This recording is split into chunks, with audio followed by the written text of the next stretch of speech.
day 11 and we had overnighted in the small high altitude mountain town of Chicken.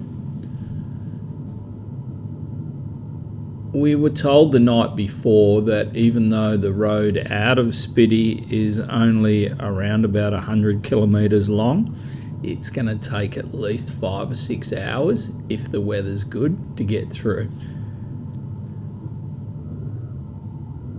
We'd also been told that the first 35 kilometres were good by the standards that we were going to encounter later in the day. So we braced ourselves for that. We woke up early and departed at 7 a.m. with the intention that we could spend the whole day on the ride if needs be, if things did turn bad. And yes, they did turn bad. But as we headed out of Chicken very early in the morning, it was cool and almost cold.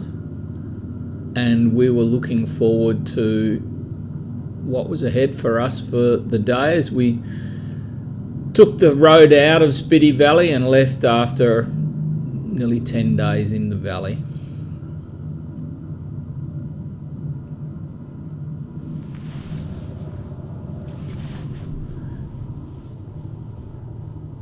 Chicken sits at just over 4,000 metres and has a population of around 200 and is accessible for about 8 months of the year, and then for 4 months you can't get in or out because of the snow. So they tend to be very hardy, very self-reliant and very independent thinking people.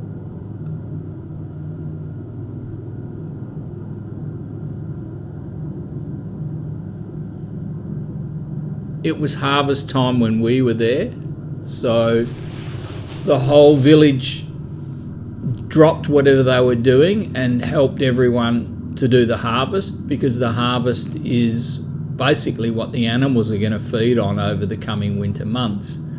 And if you look at the roofs, most of the roofs of the houses are covered in animal feed that they will use over the harsh winter months that are coming ahead.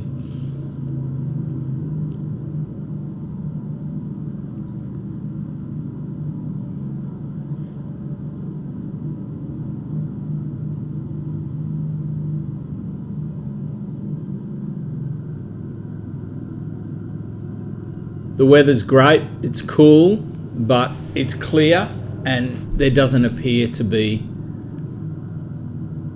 rain around. That will all change in about 4 or 5 hours' time when we headed into some pretty ugly weather and riding conditions. And for Hung, it was the first time that he's ever ridden while it was snowing. And so while that was exciting for him, the reality of riding while you're wet and freezing very quickly took the edge off any delight that he was feeling.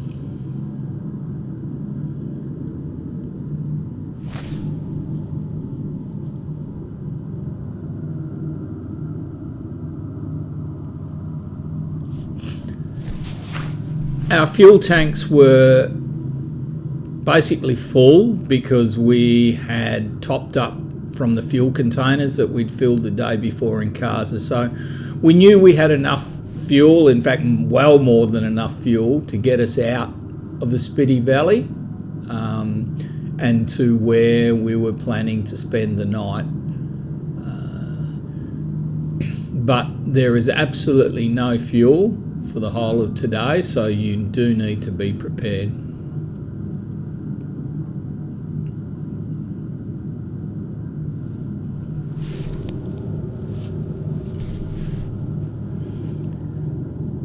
You'll notice there's a power line to the right of the road here. Power is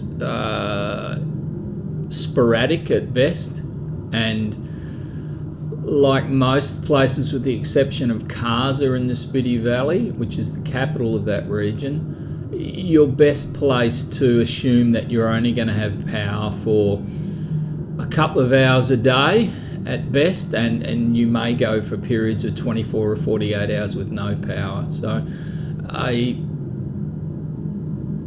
battery backup power bank is well worth bringing with you if you are reliant on power to fire up your communications or cameras or anything. A large capacity one will do the job. These white traveller tourist buses, you need to be very cautious of. They are not from around this region. They tend to be from down the lowlands of India, and they are of the belief that they rule the roads and everyone else can get out of their way. So unlike the military trucks, who will give you room if they can and will be understanding of the fact that you're on a motorbike, these guys in the white tourist buses, it's best to assume that they're just going to try and push you off the road, because that's basically what happens in the great majority of cases.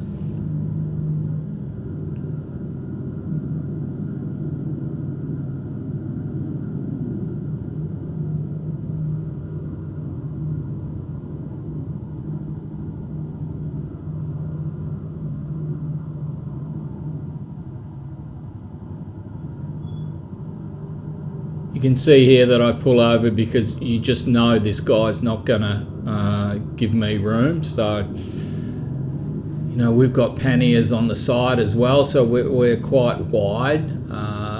So for the sake of pulling over, you save yourself any form of drama, because you're a long way from any form of assistance or help up here. You're very much on your own. As you can see, there's no repair shops or tow trucks anywhere to be seen anywhere.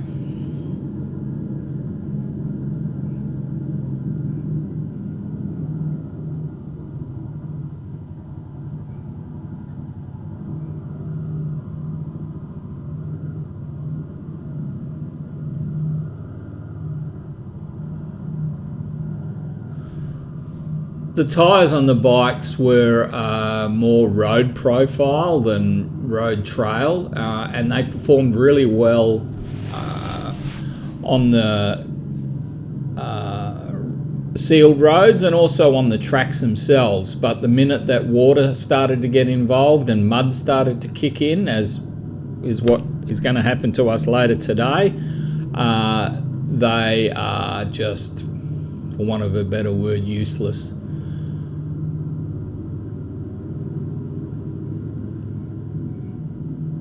But like everything, you just adapt and move through and get on with it and get the job done. So instead of doing 40, 50 kilometres an hour, you might be down to 5 or 10, but it'll get you through without falling off, hopefully.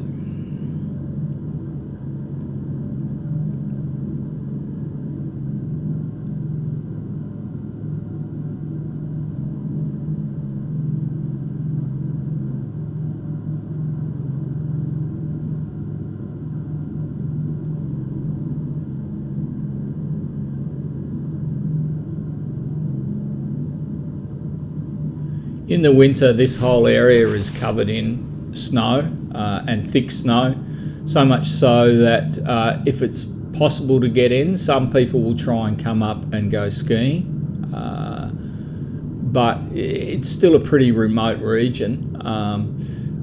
This road is actually in really good condition given where it is. It's really good.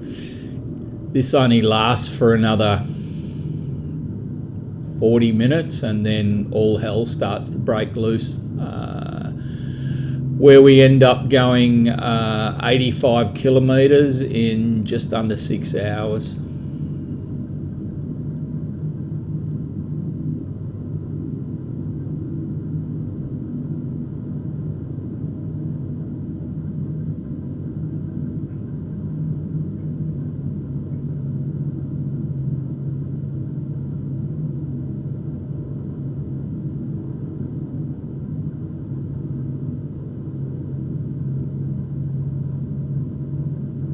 On this particular road, we're running north of the Spiti River. There is another road out that runs south of the Spiti River, which both roads will join together in about another 25 kilometres at a place called Losa. But the road on the south is, it's been freshly graded and being worked on, but this is a much better way to go out than the other road, which is full of trucks and traffic, and is still not fixed properly in places, so you can be doing 40 or 50 kilometres an hour and all of a sudden you'll just wade into an uncompacted area and all hell breaks loose.